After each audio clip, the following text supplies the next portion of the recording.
Capítulo 6. En aquellos días, creciendo el número de los discípulos, hubo murmuración de los griegos contra los hebreos, de que sus viudas eran menospreciadas en el ministerio cotidiano.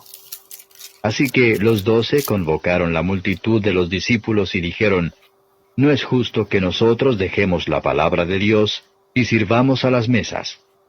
Buscad, pues, hermanos, 7 varones de vosotros de buen testimonio, llenos de Espíritu Santo y de sabiduría, los cuales pongamos en esta obra. Y nosotros persistiremos en la oración y en el ministerio de la palabra». Y plugo el parecer a toda la multitud, y eligieron a Esteban, varón lleno de fe y de Espíritu Santo, y a Felipe, y a Prócoro, y a Nicanor, y a Timón, y a Parmenas, y a Nicolás, prosélito de Antioquía. A estos presentaron delante de los apóstoles, los cuales, orando, les pusieron las manos encima. Y crecía la palabra del Señor, y el número de los discípulos se multiplicaba mucho en Jerusalén. También una gran multitud de los sacerdotes obedecía a la fe. Empero Esteban, lleno de gracia y de potencia, hacía prodigios y milagros grandes en el pueblo. Levantáronse entonces unos de la sinagoga, que se llama de los libertinos, y cireneos, y alejandrinos, y de los de Cilicia y de Asia, disputando con Esteban. Mas no podían resistir a la sabiduría y al espíritu con que hablaba. Entonces sobornaron a unos que dijesen que le habían oído hablar palabras blasfemas contra Moisés y Dios. Y conmovieron al pueblo, y a los ancianos y a los escribas, y arremetiendo le arrebataron y le trajeron al concilio.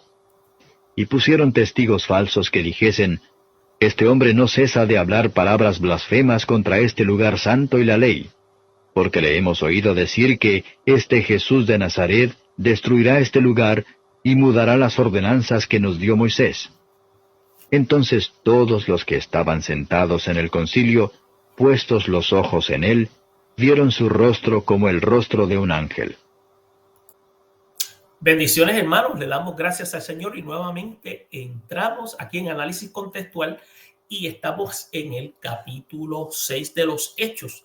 Y estamos en un tema interesante en este capítulo porque vamos a ver cómo en el capítulo 6 estamos en la elección de los diáconos, pero también estamos en el arresto de Esteban entre el capítulo 1 hasta el versículo 15. Aunque es corto, tiene un contenido bien rico, pero es importante que entendamos una serie de aspectos importantes. A manera de introducción tenemos que ver lo siguiente. Tenemos que indicar que estas son las primeras etapas y el movimiento cristiano estaba relacionado, entiéndase todavía, con el judaísmo.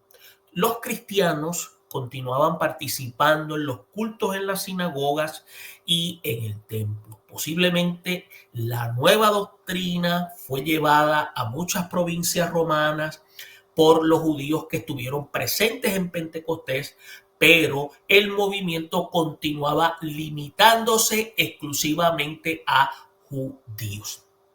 Aunque las implicaciones políticas del movimiento habían molestado al Sanedrín, tenemos que entender que no había indicio que para ese entonces hubieran surgido el tema de la inclusión de los gentiles en la iglesia. Por eso es que el problema de lo que se llama la discriminación contra las viudas griegas introdujo un nuevo tema de disputa dentro de la iglesia y obligó a un cambio de dirección de su crecimiento. Por eso es que el Evangelio de Mateo indica que Jesús mandó a los apóstoles que fueran primero a la casa de Israel.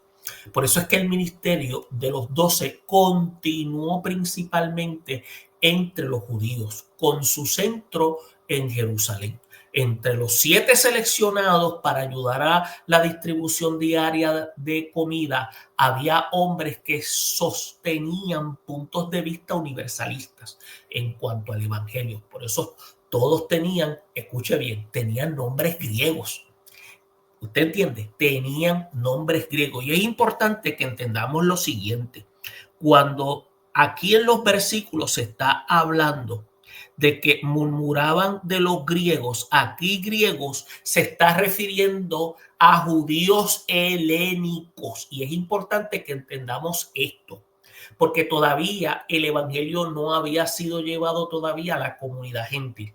Y es importante porque después de que Lucas los presenta refiriéndose a las condiciones de su selección y su ordenación, inmediatamente se mueve aún hacia lo que se llama hacia el nuevo énfasis de su teología. Y Lucas lo hace para que tengamos claro que están ocurriendo una serie de transiciones. Y es por eso que más adelante empieza la situación entre Esteban. Por eso es que Lucas introduce la nueva sección enfatizando la consagración de Esteban. Entonces se repite la afirmación del versículo 5, donde usted puede notar que dice, agradó la propuesta a toda la multitud y eligieron a Esteban, varón lleno de fe, y entiéndase aquí de convicciones y del Espíritu Santo, y después menciona a Felipe, a Prócoro, a Nicanor, a Timón, a Parmenas, a Nicolás, prosélito de Antioquía. Y estos nombres son griegos. Entonces, si usted se da cuenta, cuando dice aquí hombre lleno de gracia y poder, poder aquí es usado en lugar de Espíritu Santo, dado que estaba en y cuando me refiero aquí, son versiones, porque puede ser que usted tenga una versión distinta a la mía. Y es importante que entendamos que cuando dice lleno del Espíritu Santo, era que estaba dando testimonio, estaba dando fruto. Y Lucas tiene mucho cuidado en notar que Esteban no era menos que los apóstoles al hacer lo que se llaman prodigios y señales en el pueblo. Ahora, es importante entender lo siguiente. Hay una diferencia entre lo que son señales y lo que son prodigios. Cuando se habla de señales, se están hablando de verdades de autoridad que el Espíritu Santo en aquellos donde Él mora se encarga de que sean manifiestas. Los prodigios vienen siendo los hechos milagrosos que surgen en aquellas personas donde el Espíritu Santo se hace manifiesto. Por eso es que el Espíritu Santo continúa haciendo milagros a través de la vida de los discípulos. Y ahora aquí, que Esteban no era discípulo, pero era uno de los seguidores donde el Espíritu Santo estaba morando. Es para que usted esté dando cuenta de que el Espíritu Santo no estaba exclusivamente en los discípulos, estaba manifestándose en todos aquellos que creían en el Evangelio. Por eso también hay que notar que Esteban estuvo involucrado en un debate con los judíos de otras provincias de fuera de Judea. Por eso es que en los versículos 9 y 10 no se conoce la naturaleza de la sinagoga llamada los libertos. Entiéndase, la sinagoga de los libertos, hasta donde nuestra información llega, era una congregación judía en Jerusalén que estaba compuesta por esclavos que habían sido libertados y habían sido descendientes de judíos que habían sido esclavos. Por eso es que se le llaman libertos, que viene del griego libertín. ¿Por qué? Porque fueron esclavos por los romanos y durante el periodo de Pompeyo en aquel tiempo. Entonces, muchos de los que estudian esta situación creen que estos libertos eran judíos que habían sido capturados por Pompeyo en el año 63 antes de Cristo y fueron llevados a Roma como esclavos. Y entonces, hasta donde nosotros entendemos dentro del marco histórico, al ser llevados a Roma, posteriormente fueron liberados y regresaron a Judea y entonces formaron lo que se llaman su propia sinagoga. Y es importante que entendamos este aspecto. Incluso el apóstol Pablo se reunió ahí. En la sinagoga incluían judíos helénicos de diversas regiones. Miren, decir un judío helénico es como decir un puertorriqueño que vive en Nueva York. O sea, que no es puertorriqueño puro porque prácticamente es puertorriqueño porque sus padres son puertorriqueños, pero nació en Nueva York. Es como decir un New Yorker. Y esto es lo que pasaba con muchos de estos, que prácticamente habían sido judíos, pero muchos de ellos, luego sus descendientes, nacieron en otras regiones.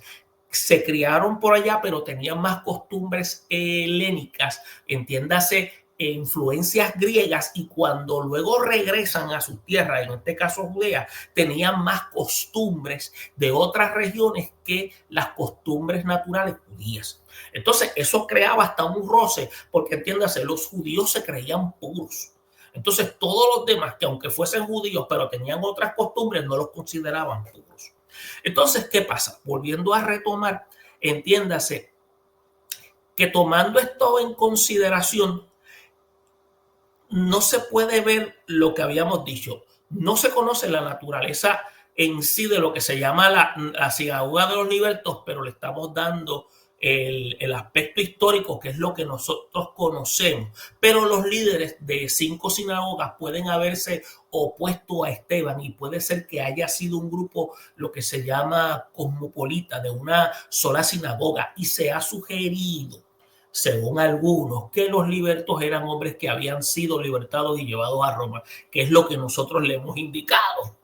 Ahora bien, que es prácticamente lo que muchos historiadores sostienen, y es la información que nosotros le damos porque es lo más que hemos encontrado. Ahora, la esencia del argumento de Esteban puede deducirse de las acusaciones presentadas contra él. Entonces, él fue acusado de hablar contra el pueblo y de la ley. Entonces, sus adversarios fueron lo que se llama incapaces de igualar su sabiduría y su espíritu. Aparentemente, Esteban pudo probar, entiéndase, sus puntos de vista con el Antiguo Testamento. Y al verse incapaces, entiéndase los demás, de defenderse de sus acciones y costumbres, al debate con Esteban, los líderes de las sinagogas emplearon lo que se llaman el arma del prejuicio. Entonces dijeron que Esteban había hablado palabras blasfemas contra Dios y Moisés, como dice el versículo 11 y 12. Entonces el pueblo, los ancianos y los escribas estaban molestos por la acusación. Y entiéndase, molestos aquí, estaban airados. Y llevaron a Esteban ante el Sanedrín para juzgarlo. Entonces, nuevamente fueron empleados testigos falsos para acusar a Esteban de haber dicho que Jesús destruiría el templo y cambiaría las costumbres de Moisés. Y esto aparece en los versículos 13 y 14. Busque y usted analícelo. Dice, y pusieron testigos falsos que decían, este hombre no cesa de hablar palabras blasfemas contra este lugar santo, contra la ley. Y el 14, pues le hemos oído decir que ese Jesús de Nazaret destruirá este lugar y cambiará las costumbres que nos dio Moisés. Entonces, durante el juicio tenemos que notar que el juicio de Jesús les habían acusado de haber dicho que él iba a destruir el templo. ¿Se acuerdan cuando hacemos lectura de Mateo 14? El versículo 58, pues Jesús había informado a sus discípulos que el templo iba a ser destruido, pero se estaba refiriendo al tiempo cuando los romanos iban a invadir la ciudad para dominar la revuelta judía. Y eso ocurrió en el tiempo de Tito, en el año 70 después de Cristo. Entonces, esto él lo había dicho, y usted lo puede buscar en Mateo 24. Ahora, en otra ocasión, Jesús se estaba refiriendo en términos metafóricos, pero se estaba refiriendo también en términos físicos a su cuerpo. Por eso es que hay una técnica muy antigua en tomar palabras del acusado, que es sacarla de contexto y darle una interpretación diferente. Por eso es que Jesús afirmó que había llegado el día cuando la adoración tradicional a Dios en el templo de Jerusalén o en el monte Gerizim ya no sería aceptable. Por eso es que Dios había de ser o debía de ser adorado en espíritu y en verdad. ¿Por qué? Porque tenía que ser con convicción, tenía que ser ahora manifestado en conducta con un estado de condición genuina de parte del individuo. Por eso es que la adoración tradicional en Jerusalén limitaba o excluía a la gente que no era judía de adorar a Dios. Por eso es que a los gentiles prosélitos se les permitía estar en el atrio exterior, entiéndase, a los gentiles. Entonces, durante los cultos del templo, pero se les prohibía entrar en el atrio de los israelitas. Por eso es que había como cierta exclusión. Entonces, estaba más cerca de la cámara que representaba el lugar de habitación de Dios, que era el lugar santísimo. Si usted se da cuenta también, cuando analizamos esto cuidadosamente, el acercamiento judío a Dios había llegado hasta lo ritualista, lo legalista y lo formalista.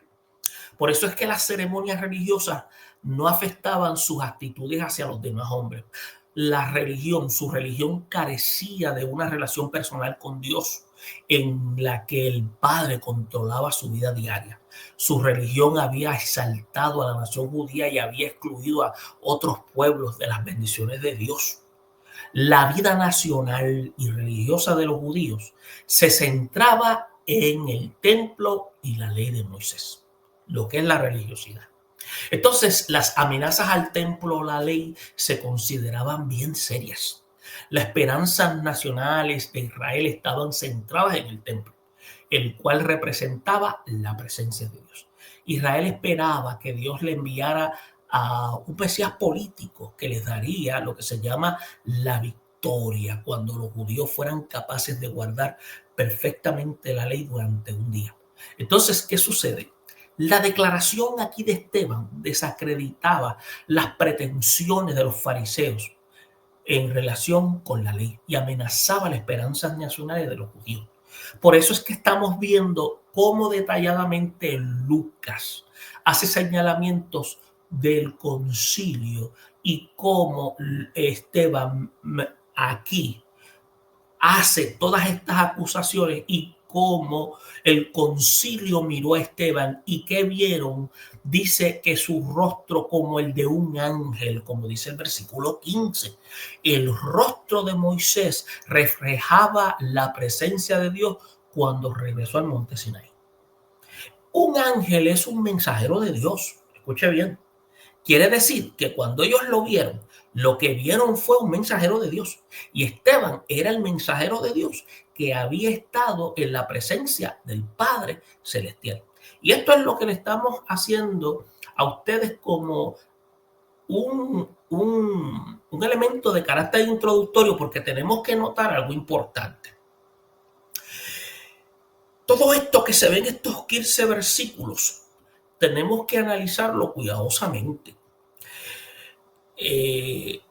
Cuando vemos todo este capítulo 6, tenemos que ver que todo este punto de inflexión en la narrativa de Lucas, vemos la iglesia que está pasando por toda esta etapa de crecimiento que algunos llaman armónico, a enfrentar todas estas tensiones internas, persecuciones internas y externas. Estamos notando aquí, si pudiéramos decir en otras palabras, estamos viendo lo que pudiéramos indicar en cierta medida, se introduce el ministerio diaconal. Téngalo presente, se está introduciendo un ministerio diaconal. Se está introduciendo un ministerio donde el liderazgo de Esteban se está disparando con el fin de hacer defensa de la fe y el conflicto cultural entre helenistas y hebreos. Entonces, hay algo aquí. Si usted ve, está la expansión del reino de Dios que requiere estructuras ministeriales que respondan a las necesidades emergentes sin comprometer la centralidad de la palabra de Dios. Por eso es importante cuando usted analiza cuidadosamente la lectura donde dice en el versículo 1, cuando se dice en aquellos días cómo crecería el número de los discípulos, miren, dice, hubo murmuración de los griegos contra los hebreos, de que sus viudas eran desatendidas en la distribución diaria. Este versículo, para que usted vea cómo es que se trabaja el análisis, revela una tensión étnico-cultural dentro de la comunidad de fe. Y los helenistas eran judíos de la diáspora que hablaban griego y estaban influenciados con la cultura helenística. Por eso es que los hebreos, en cambio, eran judíos que hablaban arameo y conservaban tradiciones más rígidas. Por eso es que la diversidad cultural en la iglesia es una bendición que requiere atención pastoral para evitar divisiones. Cuando usted va en términos de análisis, las diferencias entre creyentes urbanos y rurales o entre generaciones puede generar tensiones similares. Y eso pasa. Y el liderazgo debe reconocer estas diferencias y tenemos que actuar con sabiduría. Por otra parte, tenemos que observar lo siguiente cuando estamos viendo esto dentro del marco histórico. Cuando se usa la expresión entre los versículos 2 al 6, hay algo clave. Dice, no es justo que nosotros dejemos la palabra de Dios para servir a las mesas. Se están refiriendo aquí a los discípulos. Los apóstoles, mejor dicho, los apóstoles, dije discípulos, pero no hay problema, reconocen que su llamado principal es la predicación y la oración. O sea, para entender las necesidades materiales, se establece un ministerio diaconal. O sea, se eligen 7 hombres que estén llenos de Espíritu Santo y sabiduría. ¿Qué es lo que se establece? Un liderazgo espiritual debe delegar funciones administrativas sin perder enfoque en la palabra de la oración. Escuche bien, liderazgo espiritual. A veces dentro de las comunidades de fe no hay liderazgo espiritual. Por lo tanto, hay que entender lo siguiente: los roles, enfoque principal y ejemplos bíblicos. Apóstoles, oración y predicación. Ejemplos eran Pedro y Juan. Diáconos, servicio y administración, Esteban, Felipe y el resto de los demás. Ancianos, supervisión y enseñanza, por ejemplo, como Santiago y Timoteo. En las comunidades actuales, los ancianos a veces no ejercen función de supervisión y enseñanza. Hay ancianos dentro de comunidades de fe que no enseñan porque no son maestros. Y eso es peligroso. A veces hay personas que ejercen esas funciones porque simplemente asisten a las comunidades de fe y diezman. Pero esas funciones requieren ser de acuerdo al consejo divino. Entonces tenemos que ver que en contextos ministeriales actuales, como en congregaciones donde estamos ubicados, estas estructuras pueden inspirar a modelos de liderazgo colaborativo.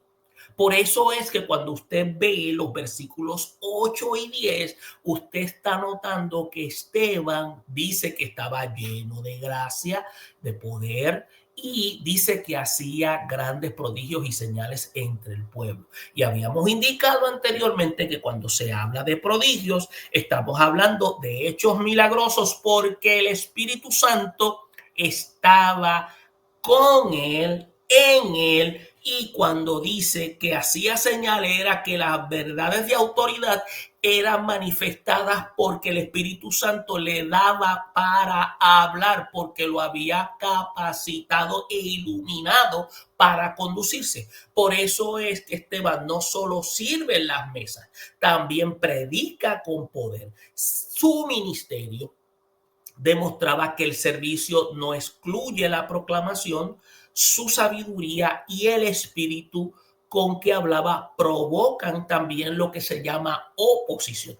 Por eso es que usted está viendo que el servicio humilde puede ser también una plataforma para la proclamación poderosa. Por otra parte, usted tiene que ver que el texto está mostrando que el Espíritu Santo es un capacitador a todo creyente, no solo a los apóstoles, sino a todos aquellos para realizar milagros y defender la fe, o sea, a ser apologistas, defensores de la fe cuando se presentan las necesidades. Hay algo importante porque usted va a ver que en los versículos 11 y 15 se presenta una oposición y se presenta un juicio. Por eso es que cuando surge la expresión, le hemos oído hablar palabras blasfemas contra Moisés y contra Dios. ¿Hacia quién se están dirigiendo? Hacia el joven Esteban. Entonces, Esteban es acusado por líderes religiosos, su rostro resplandece como el de un ángel. ¿Por qué como el de un ángel? Porque están queriendo entonces aquí indicar que el que está hablando, Dios se encarga de que sea visto como un mensajero. Entonces está evocando la gloria de Moisés, como se enseña Éxodo 34, 29. Entonces esto está indicando que Esteban representa una nueva etapa en la revelación divina. Y esto es importante porque esto indica que la fidelidad al mensaje de Cristo provoca oposición hacia todo ataque religioso, pero también revela la gloria de Dios en el mensajero, por eso es que resplandece. Entonces se está viendo algo importante, donde la tradición religiosa se impone sobre la revelación divina. Y vemos que el predicador, que es fiel, va a ser confrontado, pero también va a ser respaldado por el Espíritu Santo. Y algo interesante, vamos a ver que dice, y la palabra de Dios crecía, como dice el versículo 7 en este capítulo 6. Y el número de los discípulos se multiplicaba en gran manera en Jerusalén. Y aquí discípulos eran los seguidores del mensaje de Cristo. Por eso es que el versículo está haciendo como una especie de resumen en el impacto de la iglesia creciente que resuelve conflictos con sabiduría. Entonces, este crecimiento no tan solamente era en grupos, sino también era espiritual. Entonces también era de expansión numérica, era de conversión y estaban ocurriendo algo importante. Muchos se estaban uniendo en la fila y se estaban convirtiendo en proclamadores. Entonces, ¿qué está ocurriendo? Una resolución sabia de conflictos internos que fortalece el testimonio externo de la iglesia. ¿Qué estamos notando? Conflicto, sabiduría, delegación, servicio, proclamación, persecución y gloria. Interesante porque todo esto lleva a cumplirse el propósito divino. Por otra parte, para que usted y yo veamos y concluir, porque el capítulo 6, aunque es corto, es rico en contenido, vemos que el capítulo 6 de Hechos enseña lo siguiente: que la iglesia no es inmune a tensiones, pero está equipada por el Espíritu Santo para enfrentar todo tipo de tensión. Por eso es que esta elección de los diáconos, el ministerio de Esteban y el crecimiento posterior, lo que están mostrando es que la sabiduría espiritual y la organización ministerial son esenciales para la misión. Por eso podemos indicar la iglesia que integra servicio, que integra proclamación, unidad cultural, refleja lo que se llama el reino de Dios en medio de la diversidad. Esperamos que esta información a través de análisis contextual permita que usted pueda ver ahora con más claridad y pueda indagar más en este capítulo 6 del documento de Hechos, porque aquí esto nos permite ver con más amplitud qué es lo que Lucas está queriendo presentarnos para que tengamos una cosmovisión más clara de lo que la iglesia está haciendo con el trabajo activo del Espíritu Santo. Nos vemos en la próxima ocasión, donde vamos a estar trabajando el capítulo 7, donde está la defensa y muerte de Esteban. Bendiciones y nos veremos en la próxima.